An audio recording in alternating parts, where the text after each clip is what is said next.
Well, for 2025, we open up with Alando Soakai here at Weekend Ticket on 5:31 PI. Alando, welcome. Thank you for joining us this morning and taking a bit of time out of your precious time here coaching. Firstly, congratulations on the win in the NPC. Thank you. With Wellington. The transition here to Super Rugby, how's that been for you? Yeah, I've noticed the step up, or I guess the workload and the demand to it. NPC's probably seen more kind of a semi-pro, whereas I think this level, now you're competing with world-class players that are playing at Super. So certain things still stay the same, but understand there's an expectation out of the shed to make sure we perform well. Did you see a natural progression for yourself from playing to come into coaching, or did it fall on your lap and something that grew into you? I as a player, I looked at doing my physics degree and playing, knowing that I was going to go into teaching and go through that coaching pathway. But obviously, Japan changed things quite quickly, went from playing into coaching. It was also something I always wanted to do. But obviously, I think everyone's got a different coaching journey. You get ones that go through the grassroots to get to the top. Yep. And obviously you get ones that have gone from playing to coaching. So my coaching pathway went through that way, and haven't looked back yet, which is quite nice. I mean, quite a cool journey at the moment. And I've always had that plan, knowing that I'd be coaching at Super at somewhere. Yeah. And really felt that this place was probably for me. I feel I should be here. We talk about the pathway and your journey as a coach, and along that journey, you change and you alter and you learn things along the way. What have been the biggest lessons you've learnt over the last couple of seasons to bring to Moana this year? Well, I think for me, I delivered something in one of my team meetings, in my D meeting, and it was about curiosity. Like, curiosity is about the eager to learn, eager to find out. And I think in terms of coaching, you've got to be eager, you've got to be curiosity, rather than if you assume that everyone's got it, you assume that it's going to work, assume what we did last year is going to work. I think you're going to be one step behind.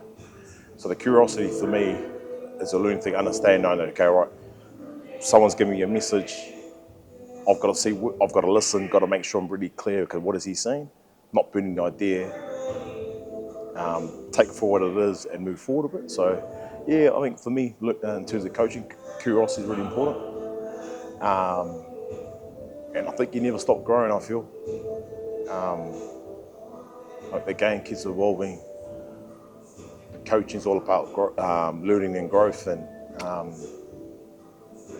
I think you just got to stay hungry around that coaching. Yeah, and that nervous energy that you have every day, well, to be hungry and alert. Yep, I think as coaches and also as players, you do get those moments of imposter syndrome. Like you're sitting there and going, hey, I'm delivering something to a Julian Savia. Yeah.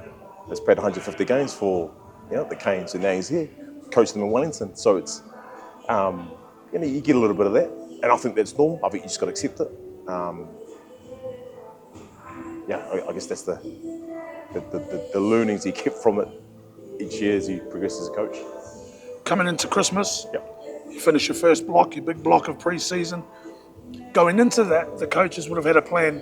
Yep. Did you achieve the plan that you went into that block with? Yeah, I really felt, one thing I've really enjoyed of Tana, he's actually really planned in his blocks. For example, this week, it's about our habits and also our process, which has been quite nice, because that's something just to really dial into and stay focused on it. Just going off in terms of the players and the coaches, if you compare it from last year to now, we've gone real early in our footy, which is quite nice. I really feel that the environment, the culture's already there. How do you get our whole performance up? How do we get our really results on the field? So this year we've gone real early on our footy, whereas compared to last year, I think we spent a lot of time just around our conditioning. So big learning from last season, going into this campaign is how do we get our performance and on the field. And coming into the season, what can the fans and what can people expect, especially on the defensive side, to be different for Moana this year? Yeah, I feel we're going to be definitely a lot more competitive this year. You know, Tana's done a real good job around the players that he's allowed himself to select, and it's quite nice to have that. Just knowing that you've got a few key experienced guys there. Obviously Artie, then you've got a Jackson that drives the team really well around the pitch. Really key guys in key positions. So I feel like we're going to be very competitive this year. On defence, I looked at last season where the back end, I felt there was some really good pitches around D. And obviously, how do you take out that in terms of what worked really well into this year and actually grow it? That's the challenge. But I really feel that we're in a good position in terms of how do we create some really good performances. The team were in touching distance last year at the back end of the season of being a part of the playoffs. Yeah. Is it realistic to think that they'll be part of that? Is that a realistic achievement for the team? Well, I mean that's our goal. How do we get into playoffs? And we understand there's a lot of things that you've got to make sure that's all aligned and to get to that result that we want. And then, we had a session today just about in terms of our belief, in terms of our mindset. How do you get that right? If you really want to be in that playoff stage, man, you've got to really believe that. So yeah, I really feel that in terms of from last year going into this campaign, I think there's an expectation that for us as players first and as coaches, we want to be, at a certain excellence.